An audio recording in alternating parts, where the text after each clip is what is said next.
very happy to see that at such a turning point from globalization, from multilateral order towards more and more authoritarian populism, to see that we have created such a very rich diversity at European Center for Populism Studies. I have seen many faces from different geographies, from different cultures, from different occupations. I am very happy that I have a huge number of potential collaborators, colleagues from different geographies. I hope after this seminar, we could keep our communication and continue collaboration, academic collaboration indeed. Ms. Sargon, can you properly hear me? I can hear, but yeah. If you have any problems, please just write in the chat, okay? So, shall I start my lecture, Ms. Sargon? Please, please. Okay, ladies and gentlemen, today I'm going to talk about, I have already shared my screen with you, populism and economic performance, with a particular emphasis on its implication on the quality of institutions, which has a very crucial importance in long-term economic growth. There is recently a couple of Nobel Prizes were given to those academicians, those economists who are working on institutions and the contribution of institutions in long-term economic growth, and also the impact of good governance. I am sure you have already heard many things about the definition of populism. I'm not going to repeat all those technical definitions, but in order to be able to use main aspects of populism in my presentation, in my lecture, I would like to borrow some aspects of those definitions. Populism defined as an anti-establishment rhetoric, which separates of society into two antagonistic, two competing groups. On the one hand, we have the people, which means we, us, ordinary virtuous citizens.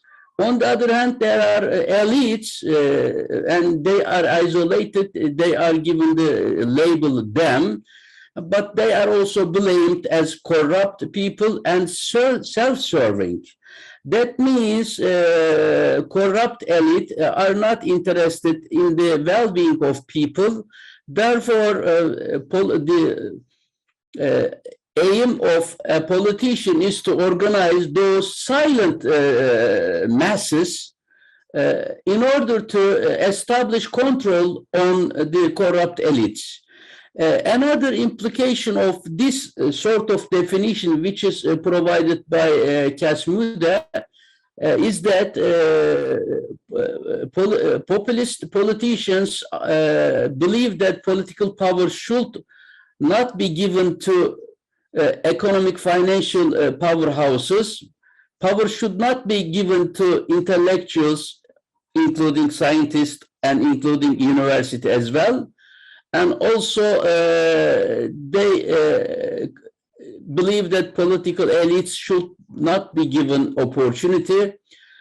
In other words, they argue that people should be able to give a chance to establish control on the future of the country.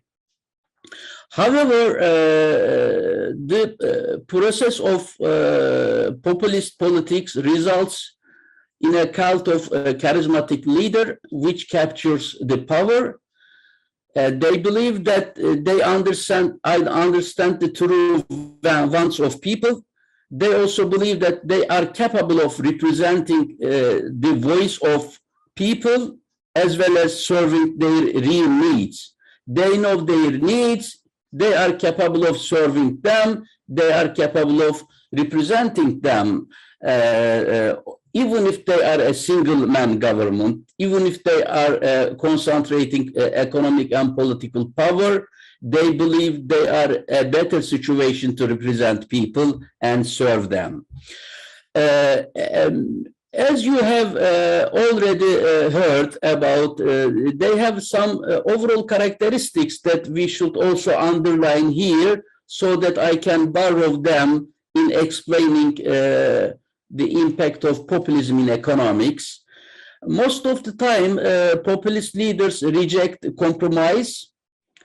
They also deny the separation of powers or check and balances between parliament, government, and the courts.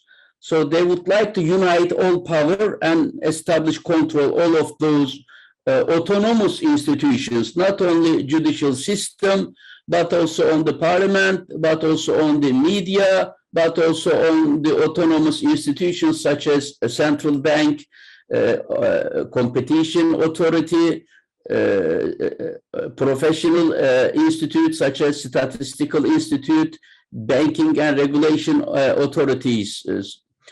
Also, another, I think, very crucial aspect of populist politicians is their denial and discrediting of science, scientists, and denial of professional expertise.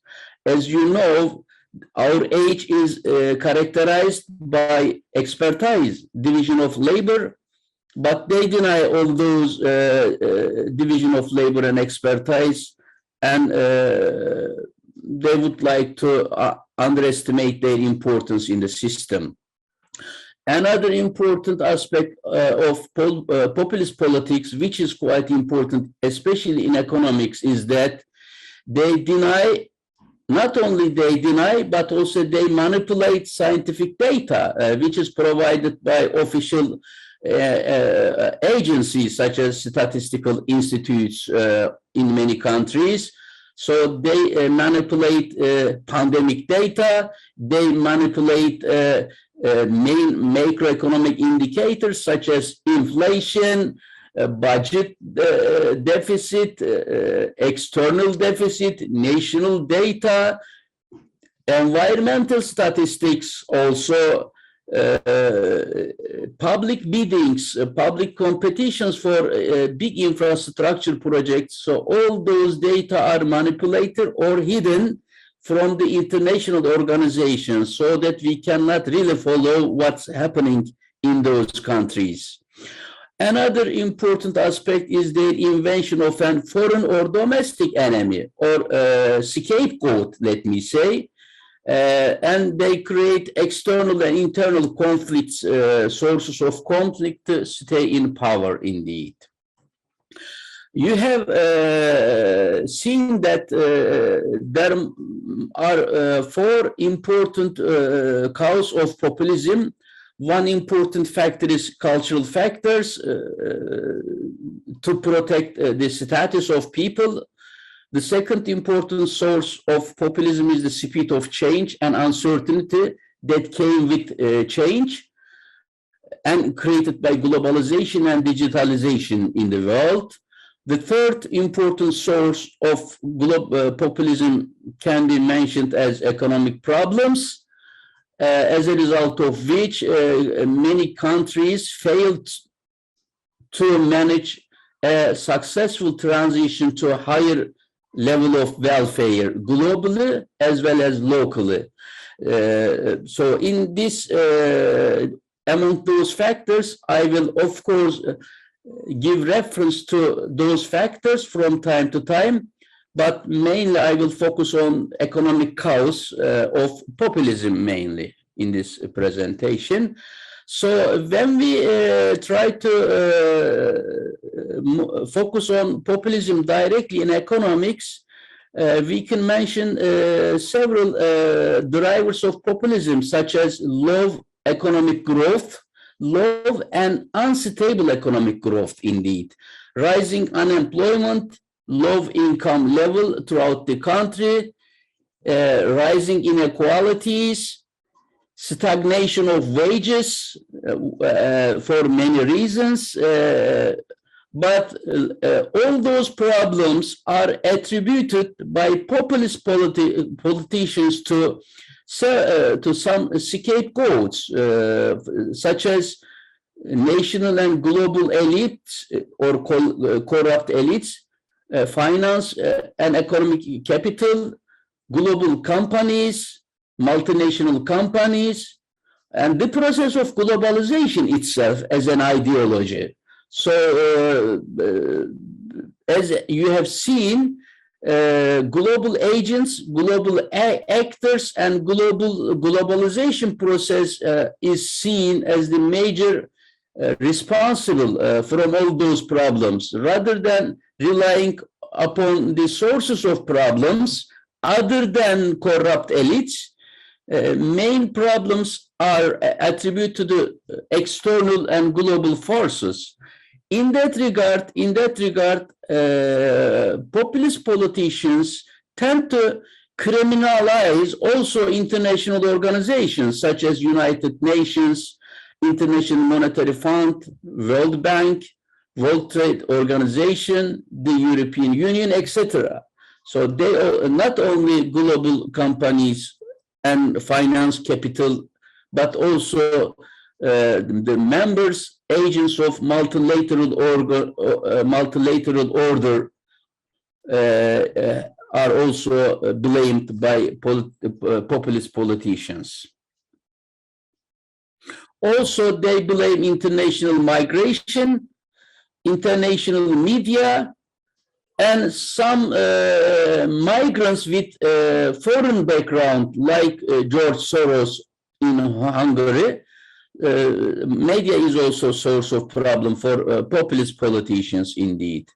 However, they offer an oversimplified interpretation of and non-tested simplistic solutions to all those problems.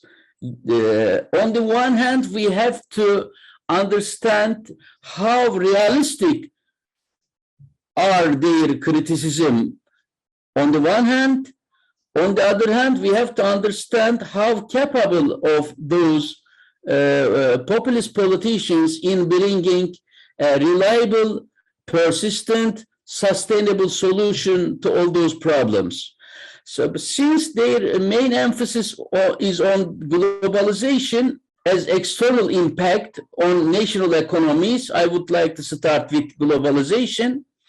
So globalization and global governance or multilateral order has been seen as a constraint on national sovereignty and decision-making process.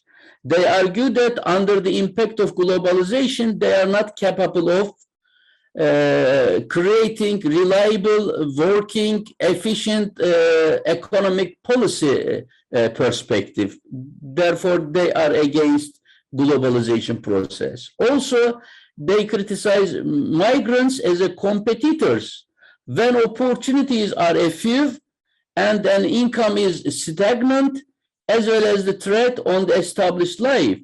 So we have seen in many countries, millions of immigrants are dominating labor market. They are ready to work at a cheaper wages, salaries. They offer cheap labor force. Therefore, they steal, quote unquote, they steal existing job from the local people, and they are becoming a source of unemployment and a stagnation factor on existing wage level. Also, populist politicians, overall speaking, at the right-wing populist or left-wing populist, both oppose free trade because they believe free trade generally benefits people who work in modern, rising, or export-oriented industries, while people in traditional low value-added industries, such as labor-intensive industries, such as textile industry, agricultural industry, so export-oriented sector provide higher benefit, higher wages to employees at the expense of those people who are employed in low value-added, labor-intensive traditional industries. Therefore, those people who cannot export high value-oriented products are losing their income, they are subject to stagnating income level. Therefore, not only migrants, but also free trade are against their interest, according to populist politics. And indeed, this reflects the reality as of today. This is quite realistic criticism of globalization. When all those processes, globalization process in free trade, when globalization process regarding financial flows, capital flows, free movement of capital, when the problem of immigration is not properly handled, of course, it is expected that those processes will depress wage level of local people. However, although those criticism of globalization are correct,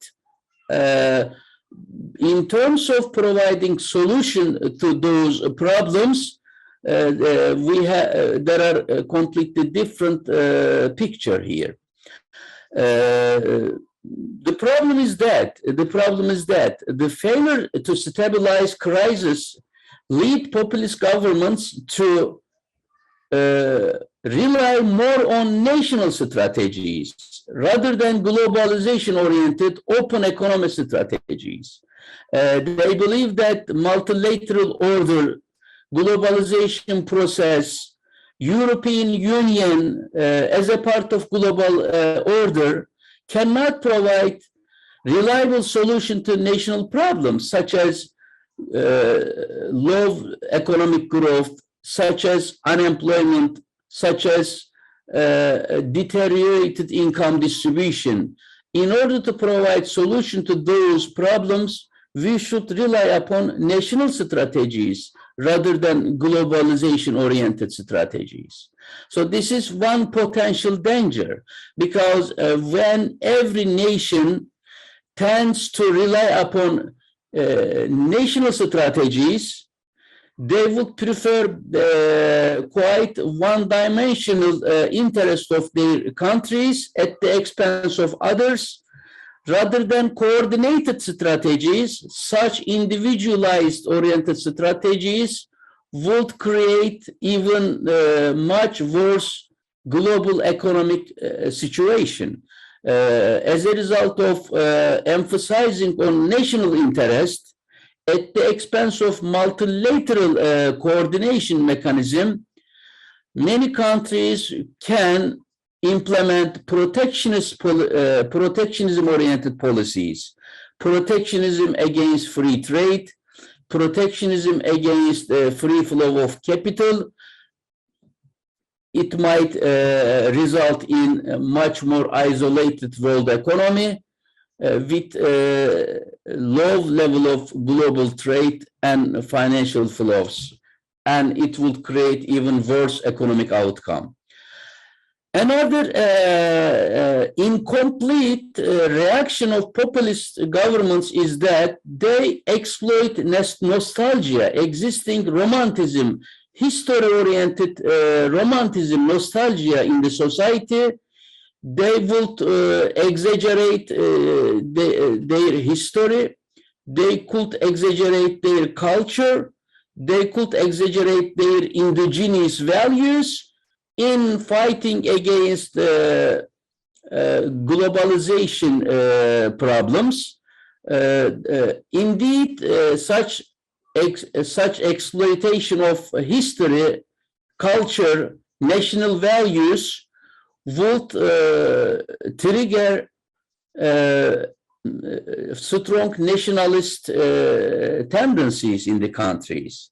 Nationalism, when cannot be properly managed, would create unintended political results, conflicts and tensions, especially in the region with the countries in the close neighborhood of the countries.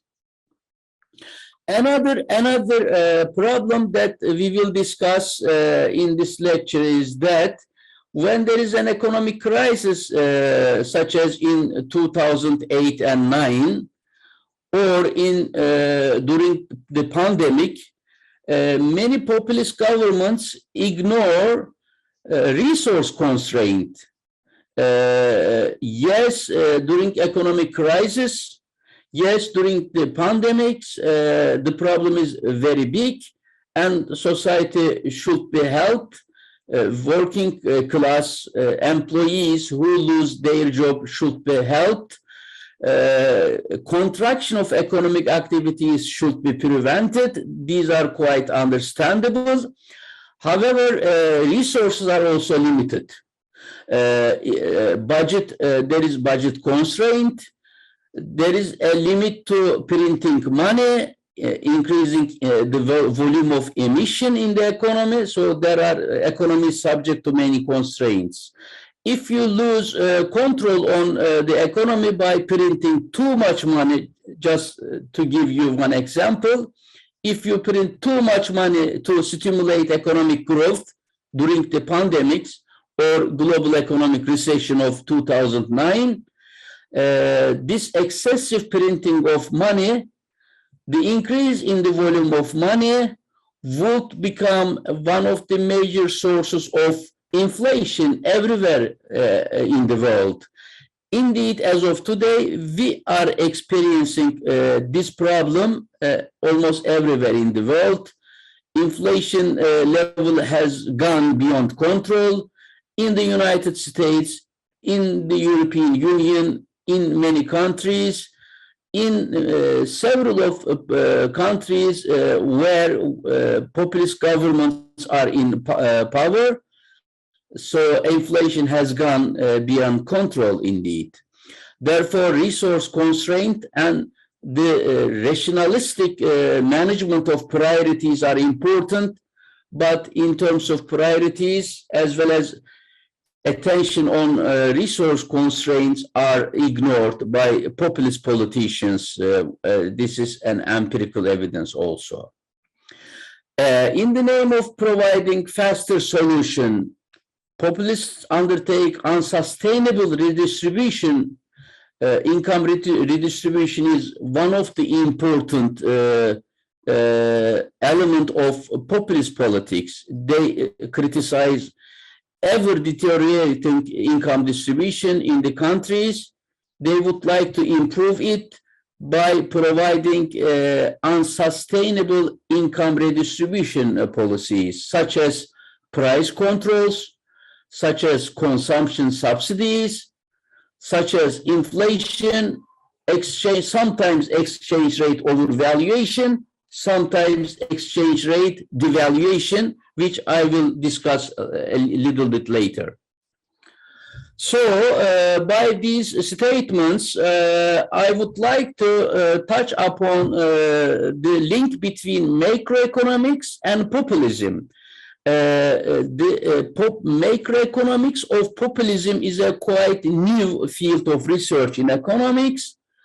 That field of research started by Dornbusch and Edwards at the beginning of 1990s, but their emphasis was mainly on left-oriented Latin American countries.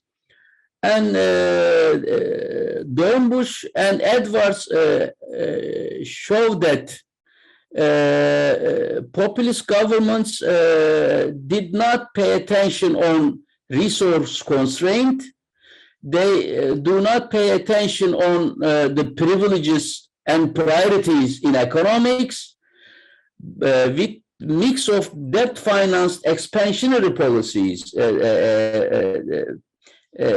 When we say expansionary policies, we imply either fiscal expansionary policies or monetary expansionary policies. In terms of fiscal expansionary policies, we imply that populist governments would decrease tax rate, they increase government spendings. As a result of decreased tax rate to stimulate economy, as a result of increasing government expenditures to stimulate economic growth, fiscal deficit will trigger the accumulation of huge national debt. and it is happening indeed almost everywhere, independent of populist governments or non-populist governments indeed. Maybe you heard about Sri Lanka, a very small country in Asia with a population of more than 20 million, with a national income of $80 billion, and that country has completely collapsed now. And this country is not capable of importing even the most crucial needs of the country, such as medicine, such as oil, gas, and main important food items, because there is no national reserve anymore as a result of tax cuts, as a result of excessive government expenditures. Sri Lanka now almost bankrupted. Also, when we talk about expansionary monetary policy, we imply either excessive money printing or irrational low interest rate policy. Again, the result is excessive inflation, which is happening in many emerging market economies, not only in mature industrial countries. So expansionary debt-financed policies are dangerous. Also, high wage policy, which does not reflect the reality of economy's competition, foreign exchange policies, domestic price controls to prevent inflation. These are all implemented by left-wing populist governments in Latin America, and those Latin American countries experienced several military coups. They applied to IMF programs several times under economic bankruptcy indeed. Another issue, another related issue is the ignorance of populist politicians of intertemporal budget constraint and capacity limitations. If you are not capable of changing the technology, human capital quality, skills, and capacity of human capital in a country, you cannot increase the growth capacity of the economy beyond certain level. In technical terms, it is called production possibilities frontier. Under the given technical constraints, under the given financial constraints, fiscal constraints, let us assume that a certain economy is capable of achieving 4% of economic growth. If you force such an economy to, let's say, achieve 7% of growth by printing too much money, by increasing government spendings, by increasing budget deficit, by accumulating huge amount of debt, that means intertemporal or intergenerational accounting principles are ignored.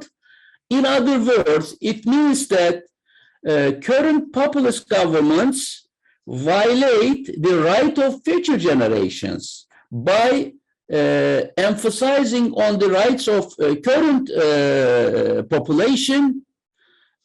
Populist governments unfortunately sacrifice the rights of future governments through excessive inflation, debt accumulation, cost of debt services, etc.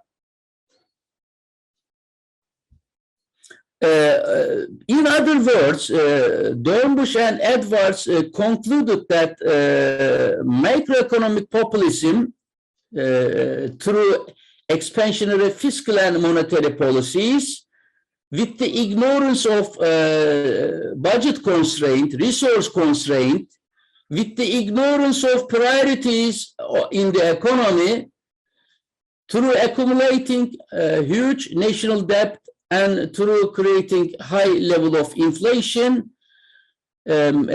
populist economic policies, macroeconomic policies are very much short-term oriented. And even if they bring some short-term benefits, they will be painful, destructive in the long term, which is happening now in Argentina, which has happened in Sri Lanka, which is now happening in Turkey, which is now happening in many of other emerging market economies, including Brazil also. Another destructive aspect of populist governments is that populism represents a symbiosis of clientelism or patronage, which means the exchanges of particularistic goods between wealthy and poor or powerful and powerless. In other words, by providing material benefits to poor and weaker segment of the society, politicians try to get their support. Indeed, this exchange, this sort of exchange, this sort of give and take relationship between politicians and the voters, citizens, is destructive because politicians are sacrificing, selling, distributing public good, public resources to people in exchange of political support. The overall results is that in terms of macroeconomic indicators, populist politicians encourage self-defeating policies. They create also shadow economy, unregistered economy, sort of illegal economy, in order to create resources to transfer between different segments of the society. However, creation of shadow economy is one of the source of inequality and political tension, conflicts, and damages in the economy. Creation of shadow economy through mafia structures, through illegal structures, has been very important aspect of populist economic policies in many Latin American countries. Also, short-term oriented, destructive macroeconomic policies that I have already mentioned antagonizes significant portions of business and weakens rather than builds institutions. These are very important because in order to manipulate data, in order to hide real data, in order to implement populist economic policies, many autonomous institutions such as central bank, such as a competition board, such as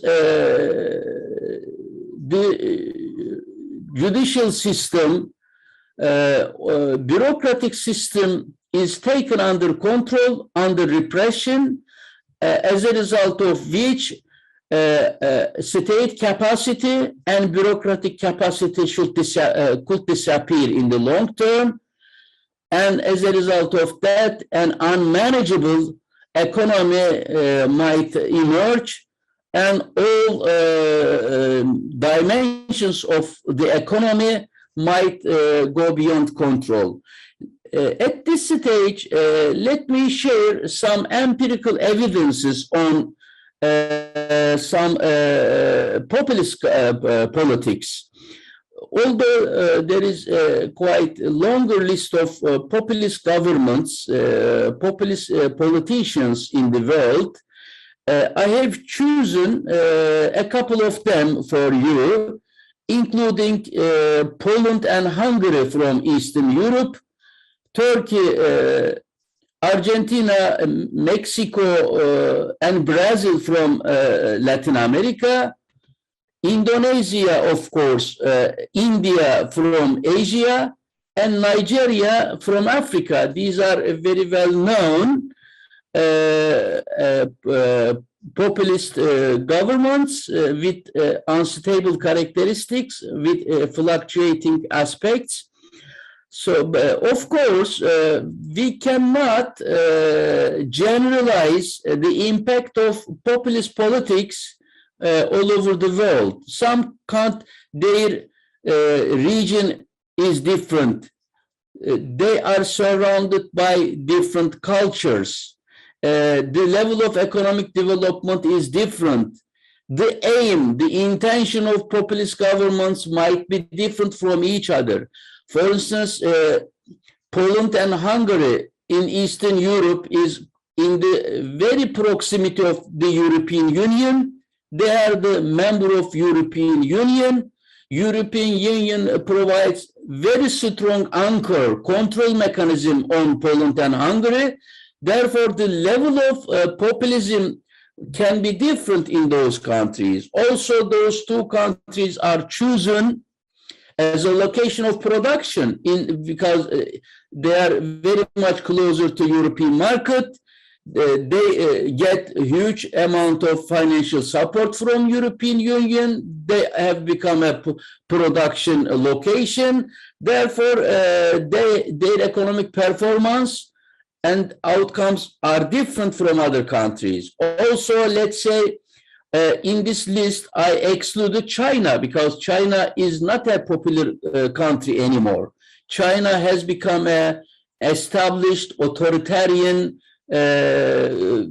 country, but China has a gigantic economy, and in India, Indonesia is not in India so much, but especially Indonesia and other countries are very much integrated to the Chinese economy. Therefore, populist governments will get different results from, let's say, a populist government in Nigeria. Or also, Mexico is very much closer to United States and in close economic integration with the United States economy.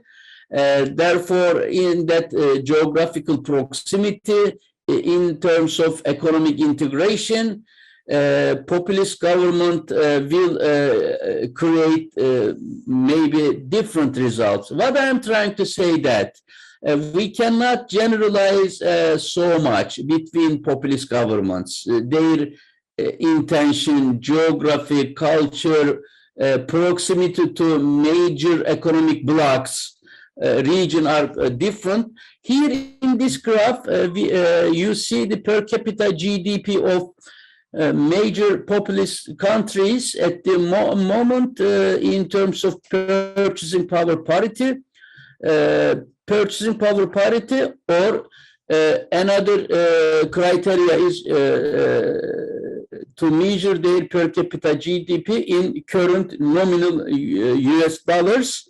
So they measure different aspects of economics, but as you see, in terms of per capita GDP, Hungary and Poland has almost more than 16,000 of per capita GDP at the moment.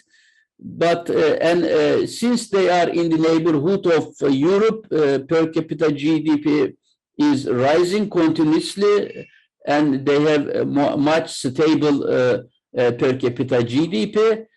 But the situation for Argentina is different. The situation for Mexico is different.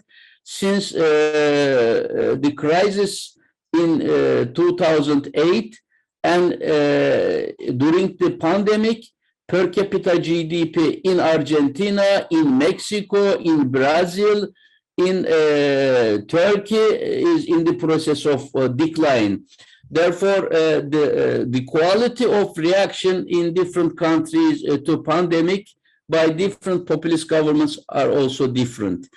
In terms of unemployment, as you see here, again, performance are quite diverse,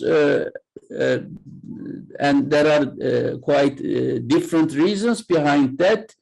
But as of today, unemployment rate has been rising in Brazil, in Turkey, in Argentina, in Nigeria, but in other countries such as in India, Indonesia, Mexico, Poland, and Hungary, the level of unemployment is quite manageable. So in terms of unemployment, also performance are not similar. Another important macroeconomic indicator is, of course, inflation performance in different populist countries.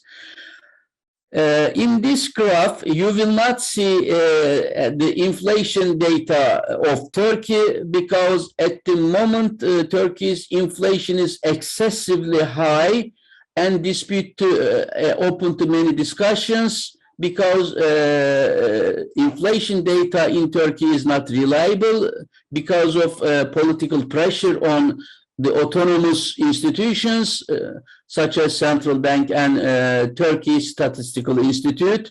So at the moment, official inflation rate is more than 75%.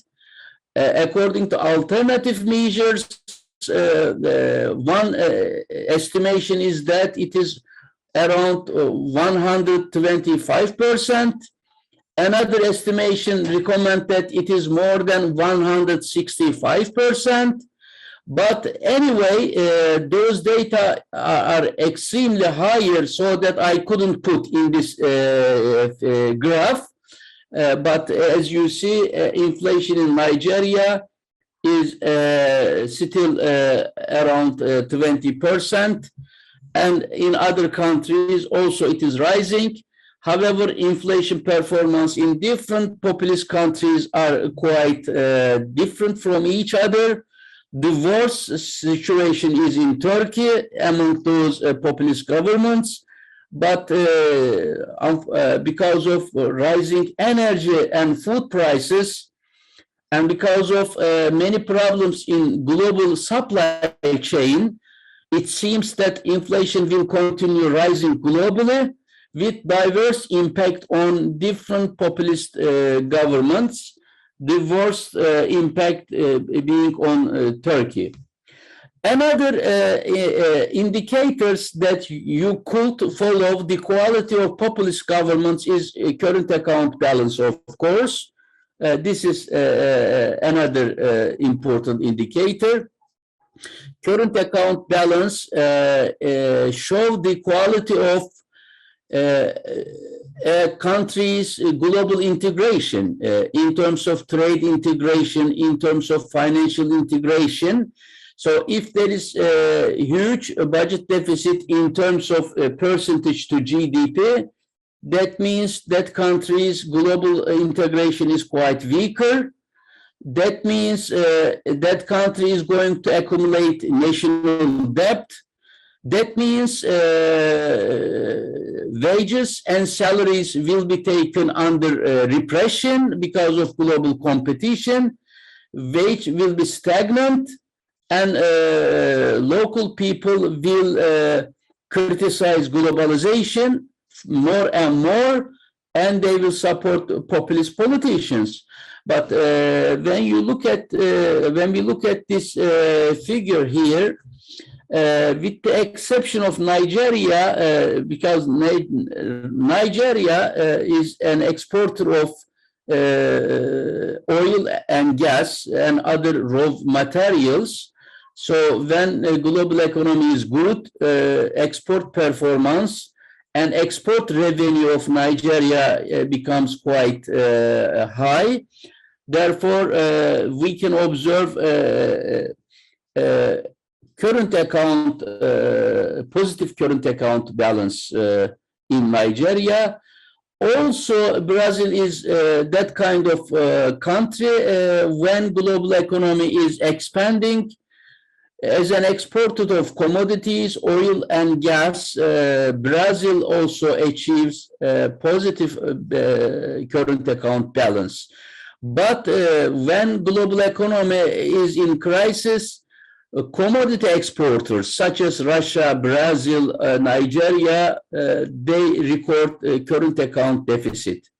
Those countries with well-established manufacturing industry might achieve more stable, more positive balance of payments record, but it depends on the quality of manufacturing industry. For instance, I don't know if you could realize from this figure, but for instance, Turkey has a very high level of current account deficit. Argentina has traditionally speaking, since year 2000 till today, Argentina, Mexico, Turkey, these are very much current account deficit oriented countries. However, during good economic expansion, Russia, Nigeria, Brazil has a positive current account indicator, but at the moment, when global economy is in crisis, when there is not enough demand to commodities, they might experience also current account deficit. Let me share with you some other interesting figure on the performance of populist governments and the rule of law index. As you see, in the first column, you see per capita gross national income. Simply read it as GDP, okay? They are much closer to each other. So on the first column, you are given per capita GDP in 2019. In the second column, you are given World Justice Organization Rule of Law Index in 2020. And as you see, when score is lower, per capita GDP is also not so high. And you see those countries with low per capita GDP are either populist countries or authoritarian countries. Russia and China with higher per capita GDP, China and Russia are authoritarian, but China and Russia has different economic dynamics. Russia relying upon the export of commodities and agriculture and of course military equipments, but China has a very well diversified manufacturing base, still authoritarian, but with higher per capita GDP here. But as you see, those populist governments are quite open to further populism and authoritarianism. What I'm trying to underline here is that there is close relationship, there is close causality between the law index and per capita GDP. Russia and China should be discussed under different title, of course. And the last but not least figure is governance, is on the governance index for BRICS and let's say mint countries. BRICS means Brazil, Russia, India, China, and mint means Mexico, Indonesia, Nigeria, and Turkey, plus maybe Argentina, and also we can add South Africa here somehow. These are important emerging market economies, but these are also popular countries. China is, of course, Russia are authoritarian countries. Just please look at the first column here. ranking of governance index, you see in terms of governance quality, Russia, China, of course, Nigeria, Turkey are the most weaker countries in terms of governance quality. And I am not going to summarize all the columns because it will consume our time completely. But the message is that, which are colored in red, governance index is related with governance quality. It is related with political participation. It is related with the rule of law. It is related with, of course, the